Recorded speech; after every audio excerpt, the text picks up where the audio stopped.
Pengakuan Faisal soal Tarik Halilintar datang ke rumah ayah Fuji beri restu. Faisal mengaku sudah bertemu dengan Tarik Halilintar. Ayah dari Fuji itu membongkar sikap Tarik Halilintar yang membuatnya kagum. Kedekatan Tarik Halilintar dan Fuji kini tengah ramai menjadi sorotan. Banyak netter yang mendukung keduanya untuk bersatu. Bahkan sampai muncul singkatan TOFU alias Tarik dan Fuji.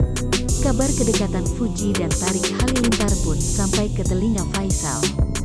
Ayah dari Fuji itu mengaku tak keberatan. Faisal akan mendukung selama apa yang mereka lakukan adalah hal positif. Kalau masalah Fuji dengan si Tarik ya namanya anak muda ya biasalah. Kalau masih batas-batas wajar, umpama berpacaran atau berkenalan diri, bagi saya sih ya bagus-bagus aja.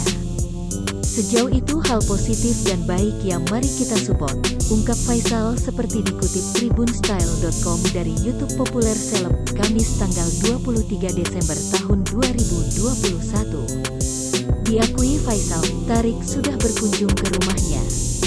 Kala itu Tarik mengantar Fuji pulang. Faisal pun membongkar kesan pertama bertemu adik ipar Aurel Hermansyah tersebut. Baru sekali itu, Fuji diantar ngomong sama saya langsung, berarti bertanggung jawabkan, kenang Faisal. Faisal menilai Tarik sebagai pria yang bertanggung jawab.